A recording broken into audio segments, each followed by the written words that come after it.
Hello guys, welcome to my channel. Ngayon ay ikukwento ko ang fantasy drama films na pinamagatang Mortal. Simulan natin ang kwento. Nagsisimula ang pelikula kay Erik Berglund, isang American-Norwegian, na walang layunin sa kanyang buhay at naglalakad sa kakahuyan ng Norway na may sugatang binti.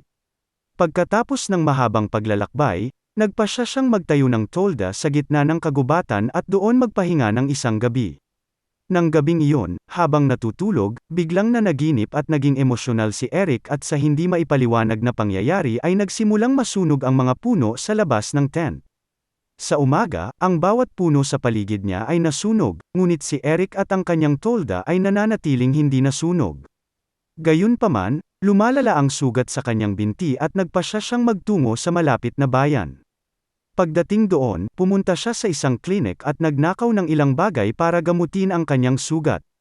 Habang ginagamot ang kanyang sugat, napagtanto niyang masama na ang itsura niya, kaya ginupit niya ang kanyang buhok at naging maayos na ang kanyang itsura. Habang papunta siya sa kung saan, nakita siya ng mga binata na nakasakay sa Mercedes at sinubukan siyang kausapin, ngunit hindi sila pinapansin ni Erik. Ang isa sa kanila, si Ule, ay hindi nasisiyahan sa kanya at sinimulan niyang saktan si Erik. Binalaan ni Erik si Ule na huwag na siyang hawakan muli dahil siya ay masusunog, ngunit hindi pinansin ng bastos na binatilyo ang babala at hinawakan ang kanyang jacket. Biglang bumagsak si Ule at namatay kaagad, nang hindi siya hinahawakan ni Erik. Tumakbo si Erik at pagkatapos ay inaresto ng lokal na pulisya para sa pagpatay. Kinabukasan, habang naghihintay siya pabalik sa Estados Unidos, ang lokal na hepe ng pulisya, si Henrik, ay nagdala ng isang psychologist na nagngangalang Christine, umaasa na makausap niya at magsalita si Erik. Sinabi sa kanya ni Henrik na ang lalaki ay sospek din sa isang hindi pa nalutas na insidente ng sunog sa isang bukid na ikinamatay ng 5 katao 3 taon na ang nakakaraan. Noong una, si Erik, na nakaupo sa sulok ng interrogation room, ay ayaw makipag-usap sa kanya. Kahit papaano ay nakumbinsi siya ni Christine na maupo sa lamesa, kung saan pinapakalma niya siya, na sinasabi sa kanya na hindi niya kasalanan ang mga nangyari na masasamang bagay. Upang makuha ang tiwala ni Erik, iminungkahi niya kay Henrik, na nanonood mula sa kabilang silid, na tanggalin ang kanyang mga poses. Pagkalipas ng ilang sandali, dumating ang mga magulang ni Ule sa istasyon ng pulisya at ang kanyang ama, si Bjorn, ay pinilit na makita ang mamamatay tao, ngunit tinanggihan ni Henrik ang kahilingan. Pagkatapos nito, sa wakas ay inamin ni Erik na siya ang nakapatay sa mga tao sa bukid, na lumalabas na kanyang mga kamag-anak. Habang nag-uusap sila, ipinakita niya ang kanyang superpower, pinaangat ang tubig mula sa isang baso.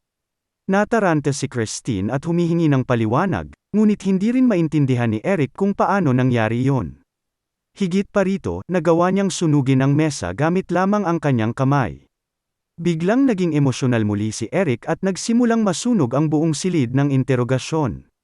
Napagtanto ni Christine na kontrolado ng kanyang mga emosyon ang kanyang kapangyarihan, kaya't nilapitan niya si Erik at mabilis na pinayuhan siya kung paano mag-focus upang kontrolin ang kanyang kapangyarihan. Sa kalaunan ay nakontrol niya ang kanyang emosyon at tumigil ang sunog. Hindi nagtagal, dumating ang opisyal ng US Embassy, si Hathaway, upang ibalik si Erik sa Amerika. Tumanggi siyang makipag-usap sa iba maliban kay Christine. Binalaan niya ang mga ito na huwag dalhin si Erik gamit ang helicopter dahil ito ay masyadong mapanganib. Ipinilit nila, at dahil doon, pinatulog si Erik para mawalan siya ng malay habang nasa biyahe. Biglang nagising si Erik sa kalagitnaan ng biyahe at nataranta dahil sa pagkakatali. Hindi na siya mabibigyan ng doktor ng panibagong doses dahil mag-o-overdose siya. Si Erik ay lumikha ng isang bagyo na naging sanhi ng pagkawala ng kontrol ng helicopter at bumagsak sa dagat. Pagkatapos ay napagtanto niya na maaari siyang huminga sa tubig at ginamit ang kanyang kapangyarihan upang sirain ang seatbelt. Nagawa niyang iligtas si Hathaway at agad na tumakbo palayo pagkatapos niyang magising. Sinimulan ng search and rescue team ang paghahanap sa mga bangkay at nakita ang 3 bangkay. Sa kabilang panig, nakita ni Christine ang balita tungkol sa pagbagsak ng helicopter at agad na sumugod sa pinangyarihan. Biglang sumulpot si Erik sa harap ng bahay ng psychologist at nagpasya siyang dalhin siya sa cabin ng kanyang kaibigan sa gitna ng kagubatan. Ibinunyag niya na nagsimula ang kanyang kapangyarihan sa bukid at ipinaliwanag na ang insidente ng sunog sa bukid ay sanhi ng pag-apoy niya. Sa ospital, ipinakita ni Hathaway kay Henrik ang patunay na nagpapakita ng kakayahan ni Eric na kontrolin ang lagay ng panahon na naging sanhi ng pagbagsak ng helicopter. Dahil doon, sinabihan niya ang pulis na kailangan nilang mahanap siya sa lalong madaling panahon. Kinabukasan, nakatanggap si Christine ng tawag mula sa kanyang kaibigan, na nagsasabi sa kanya na nagtatago siya ng isang kriminal at nagmumungkahi na isuko niya si Eric sa pulisya. Pagkagising ni Eric, ipinaliwanag niya ang mungkahi kay Eric at humingi ng tawad. Bago sila umalis, biglang niyakap ni Christine ang superhuman at napagtanto na mayroon itong nararamdaman para sa kanya. Nagbago ang isip niya at nagpasya na dapat niyang ibalik si Eric sa bukid upang maunawaan ang pinagmulan ng kapangyarihan. Ang kanyang kaibigan at si Henrik ay patuloy na tumatawag kay Christine, kaya nagpasya siyang itapon ang kanyang telepono sa tubig. Sa gasolinahan, nalaman ni Christine na hinahanap ng mga pulis si Eric dahil siya ang naging sospek at responsable sa pagbagsak ng helicopter. Habang nasa daan, ipinaliwanag ni Eric na minsan ay parang nasa ibang mundo siya kung saan nakikita niya ang isang napakalaking puno na pumupuna sa buong abot tanaw. Ilang sandali pa, sinubukan ni Christine na lampasan ang isang malaking truck sa kanyang harapan. Dahil doon ay muntik nang mabangga ang kanilang sasakyan sa isang sasakyan na umaandar sa kabilang direksyon. Dahil dito ay nagpanik si Eric at biglang naglabas ng thunderbolt na sumira sa sasakyan nila pero kahit papaano ay hindi naman ito nakaapekto kay Christine. Pagkatapos mag-crash, nagpasya ang driver ng truck na pasakayin sila. Hindi nagtagal, dumating ang mga pulisya sa pinangyarihan ng pag-crash, kung saan sinabi ni Hathaway na hindi dapat makalampas si Eric sa dadaanan nilang isang tulay na magdadala sa kanya sa kabilang lungsod. Sa huli ay narating nila ang tulay na binanggit ng ahente ng US kanina. Gayunpaman, ang pulisya ay naglatag ng isang harang sa kalsada. Sa wakas ay napagtanto ng driver na si Eric ang lalaking hinahanap ng pulisya at agad na pinahinto ang truck. Wala silang ibang pagpipilian kung hindi ang sumuko. Bumaba si Eric sa truck at sumuko siya habang ang dalawang pulis ay patuloy na nakatutok sa kanya ng baril.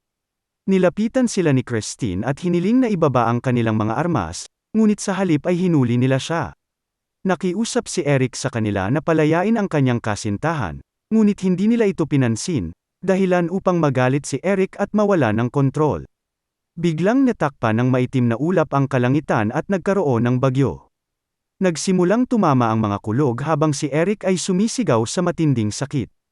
Gaya ng dati, nilapitan siya ni Christine at sinabihang kontrolin ang kanyang emosyon. Ang mga pulis ay patuloy na naglalakad patungo sa kanila at pagkatapos ay ginamit ni Eric ang kanyang kapangyarihan upang lumikha ng isang kidlat na bakod, hanggang sa siya ay mawala ng malay at ang bagyo ay nawala. Lumapit si Henrik para tumulong at agad na isinugod silang dalawa sa ospital.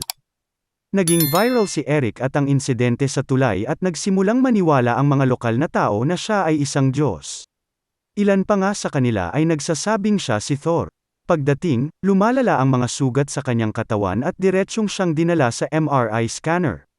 Pilit siyang pinapakalma ni Christine sa pamamagitan ng headphones.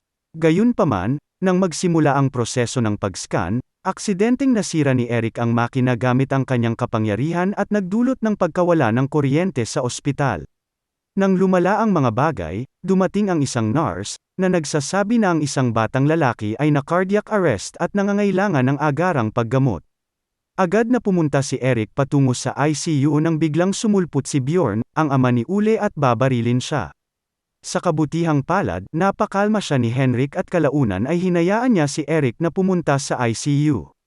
Gamit ang kanyang kapangyarihan, binuhay ni Eric ang bata at nagising siya mula sa kanyang pagkawala ng malay, na nagpaiyak sa kanyang mga magulang sa tuwa.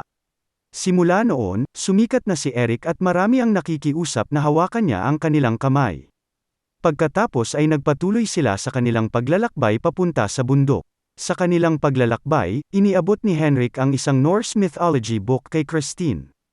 Ipinaliwanag niya na matapos mamatay si Thor at ang iba pang mga Diyos sa Ragnarok, nagtayo ang mga anak ni Thor ng isang sakahan at naniniwala sila na ito ang parehong bukid kung saan nakuha ni Eric ang kanyang kapangyarihan. Pagdating, ginalugad ni Henrik at ng psychologist ang lugar habang inutusan si Eric na maghintay sa labas. Sinundan niya sila at narating nila ang isang guho kung saan napaluhod si Eric at hindi makagalaw. Naniniwala si Henrik na may nakatago doon at agad na inutusan ang kanyang mga tauhan na hukayin ang lugar. Sa kabilang panig, dumating si Hathaway at ang hukbo ng US at palihim na sinusubaybayan ang kanilang ginagawa, naghihintay ng tamang oras para patayin si Eric. Sa kalaunan ay nakahanap ang team ng kuweba sa ilalim ng bukid kung saan maraming sinaunang Norse runestones. Natuklasan pa nila ang isang paglalarawan ng Yggdrasil, ang mga punong napag-usapan ni Eric at Christine kanina. Matapos suriin ng koponan ang lugar, sinabihan si Eric na oras na para pumunta siya sa kuweba kung saan nakakita siya ng isang kaban. Sa tulong ng isa sa mga miyembro ng koponan, binuksan niya ang kaban at natuklasan ang guwantes ni Thor, ang kanyang sinturon, at ang kanyang martilyo, si Mjolnir. Pagkatapos ay hinawakan sila ni Eric at isinuot ang lahat ng kagamitan ni Thor at biglang may kumulog mula sa langit. Ngunit sa pagkakataong ito, hindi ito nakakasama sa kanyang katawan dahil ang martilyo ay sumisipsip ng lahat ng enerhiya. Lumabas siya sa kuweba at agad na lumapit sa kanya si Christine. Samantala, inutusan ni Hathaway ang kanyang sniper na patayin si Eric, ngunit sa halip ay sa iba tumama ang bala at tumama kay Christine, na ikinamatay niya kaagad. Si Eric ay desperado at sinusubukan buhayin siya, ngunit nabigo siya. Nagalit si Eric at ginamit ang martilyo upang lumikha ng napakalaking bagyo, walang awa na umatake sa mga tao malapit sa bundok.